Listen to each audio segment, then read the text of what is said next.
जी बच्चों, कैसे आप लोग। मैं आपका फिजिक्स टीचर तलहा वैद और आज हम चैप्टर 21 का लेक्चर नंबर 2 स्टार्ट करने लगे हैं, जिसमें एक छोटा सा शॉर्ट क्वेश्चन हम पढ़ेंगे जिस टॉपिक का नाम है आइसोटोप। बड़ा आसान सा टॉपिक है, मैं आपको जल्दी जल्दी समझा देता हूं। आइसोटोप्स जो हैं ये असल में ऐसे न्यूक्लियाई हैं जिनका चार्ज नंबर तो सेम है, आपस में सेम है, लेकिन मास नंबर डिफरेंट है। ये तो आइसोटोप्स को हमने डिफाइन कर दिया। अब देखिए, चार्ज नंबर सेम होने का मतलब है प्रोटॉन्स की तादाद सेम है, और मास नंबर डिफरेंट होने की क्या रीजन होगी? न्यूट्रॉन्स की तादाद डिफरेंट है। सिंपल। अगर कोई आपसे यह पूछे कि आइसोटोप्स के अंदर न्यूट्रॉन्स की तादाद सेम होती है या डिफरेंट होती है, आप कहेंगे डिफरेंट होती है। ये एक छोटा सा एमसीक्यू है।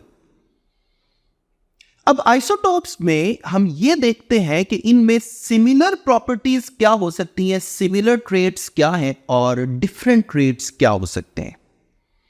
तो सबसे पहले मैं हेडिंग लिख लेता हूं, similarities and differences with in between the isotopes. देखिए, सिंपल सी बात है, अगर मैं एक न्यूट्रल एटम की बात करूं तो न्यूट्रल एटम में न्यूक्लियस के अंदर जितने प्रोटॉन्स होते हैं, यानी जितना पॉजिटिव चार्ज होता है, न्यूक्लियस के बाहर उतने ही इलेक्ट्रॉन्स रिवॉल्व कर रहे होते हैं। इसका मतलब यह हुआ कि अगर आइसोटोप्स जो आपके सामने मौजूद हैं, जितने भी आइसोटोप्स हैं, अगर ये सारे एटम्स न्यूट्रल हैं तो इनके अंदर प्रोटॉन्स की तादाद सेम होने का मतलब यह है कि न्यूक्लियस के बाहर रिवॉल्व करने वाले इलेक्ट्रॉन्स की तादाद भी सेम है। और हम जानते हैं किसी भी केमिकल रिएक्शन में कौन से पार्टिकल अपना रोल प्ले करते हैं?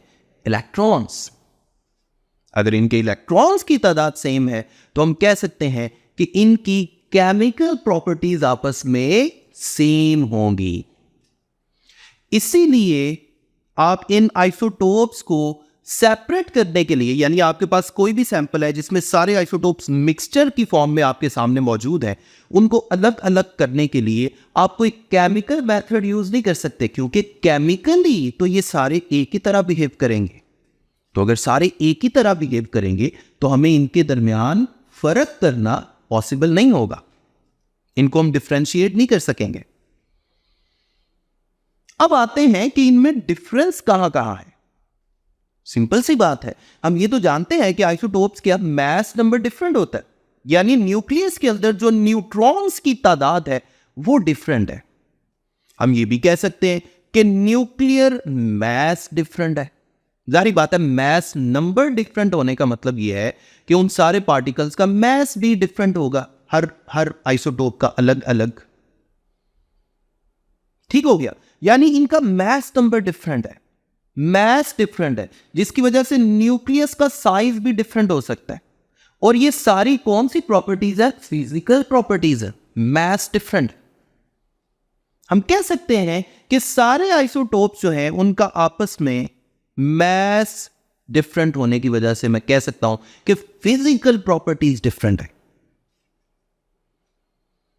और अगर फिजिकल प्रॉपर्टीज डिफरेंट है और मैं चाहता हूं कि मेरे पास सैंपल में जब सारे आइसोटोप्स इकट्ठे मौजूद हैं, मैं इनको अलग अलग करना चाहता हूं, तो मैं कौन से मेथड यूज करूंगा? Physical methods. और एक बड़ा सिंपल फिजिकल मेथड है इन सबको अलग करने का, उसको बोलते हैं मास स्पेक्ट्रोग्राफ। ये हम अगले लेक्चर में, एक लॉन्ग क्वेश्चन है वो पढ़ेंगे। अब मैं ऐसा करने लगा हूं, आपके सामने कुछ आइसोटोप्स की एग्जांपल्स सामने रखने लगा हूं। कुछ एग्जांपल्स तो मैं सीधी सीधी आपको बता देता हूं। ज़ीनॉन और सीजियम, इनके तकरीबन 36 आइसोटोप्स होते हैं, दोनों के अलग अलग, यानी चार्ज नंबर इनका सेम है लेकिन मास नंबर डिफरेंट है। इसी तरह अगर मैं कार्बन फैमिली की बात करूं तो कार्बन के अंदर टोटल जो आइसोटोप्स है वो तकरीबन 15 है, कार्बन 8 से लेकर कार्बन 22 तक। कार्बन 8 से लेकर कार्बन 22 का मतलब यह है कि ऐसा कार्बन का आइसोटोप जिसका मास नंबर 8 है और ये अप टू कहां तक चलता है? 9, 10, 11 अप टू 22 तक। और इनमें कार्बन 12 और कार्बन 13 सिर्फ ये दो आइसोटोप स्टेबल है, बाकी सारे अनस्टेबल है। अनस्टेबिलिटी का क्या मतलब है ये भी अगले लेक्चर्स में आपको समझ आ जाएगी। यानी न्यूक्लियस के लिहाज से अनस्टेबल है। अब मैं हाइड्रोजन के आइसोटोप्स की एग्जांपल देता हूं। हाइड्रोजन के टोटल 3 आइसोटोप्स होते हैं। पहला आइसोटोप जिसे प्रोटियम भी कहते हैं, ये बेसिकली नॉर्मली ऑर्डिनरी हाइड्रोजन है जो हमें अवेलेबल होती है। इसका चार्ज नंबर भी 1 है, मास नंबर भी 1 है। इसमें न्यूट्रॉन की तादाद क्या होगी? 0। 1 में से 1 माइनस किया, आंसर 0। इसी तरह इसका जो सेकेंड आइसोटोप है वो उसको हम ड्यूट्रियम कहते हैं और इसको इस तरह जाहिर करेंगे H के साथ नीचे 1 और ऊपर 2 लिख के, यानी इसका मास नंबर 2 होता है। और अगर इसका न्यूट्रॉन नंबर निकाला जाए तो 2 में से 1 को माइनस करें, आंसर 1, यानी इसमें एक न्यूट्रॉन है। तो फिर प्रोटॉन कितना है? प्रोटॉन भी एक है, एक ही न्यूट्रॉन है। इसका थर्ड आइसोटोप जो है उसको बोलते हैं ट्रीट्रियम और इसको सिंबॉलिकली जाहिर करेंगे H के साथ नीचे 1 और ऊपर 3। 3 इसका मास नंबर है। न्यूट्रॉन नंबर क्या आएगा? 3 - 1, आंसर 2 आ गए। अब हम हीलियम के जो 2 आइसोटोप्स हैं उनकी एग्जांपल के तौर पे उनको देखते हैं। हीलियम का एक 3 आइसोटोप और एक 4 आइसोटोप। अगर मैं हीलियम 3 आइसोटोप की बात करूं तो इसको कैसे लिखेंगे? हीलियम के साथ नीचे 2 इसका चार्ज नंबर है और 3 इसका मास नंबर है। इसमें न्यूट्रॉन की तादाद क्या होगी? 3 - 2 यानी 1। और प्रोटॉन्स की तादाद कितनी है? जितना इसका चार्ज नंबर है, यानी 2। इसी तरह हीलियम का एक दूसरा आइसोटोप है हीलियम 4, यानी इसका चार्ज नंबर 2 और मास नंबर 4 होगा। और न्यूट्रॉन्स की तादाद क्या होगी? 4 - 2 यानी 2। तो ये तो था आइसोटोप के बारे में। एंड पे चलते चलते मैं 2 और छोटी छोटी डेफिनेशंस आपको बता दूंगी, सिर्फ और सिर्फ एमसीक्यूज के लिए बता रहा हूं। हालांकि ये टॉपिक नहीं है लेकिन इस टॉपिक से थोड़ा सा रिलेटेड है।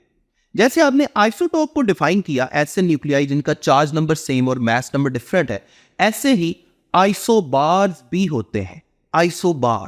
आइसोबार की जो डेफिनेशन है वो आइसोटोप से उलट है। यानी आइसोबार ऐसे न्यूक्लियाई हैं जिनका मास नंबर सेम होता है और चार्ज नंबर डिफरेंट होता है। इसी तरह एक दूसरी डेफिनेशन आप नोट कर लें, आइसोटोन्स ऐसे न्यूक्लियाई हैं जिनका न्यूट्रॉन नंबर आपस में सेम होता है। तो अगले लेक्चर तक अपना ख्याल रखें, मुझे अपनी दुआ में याद रखें। अल्लाह हाफिज़।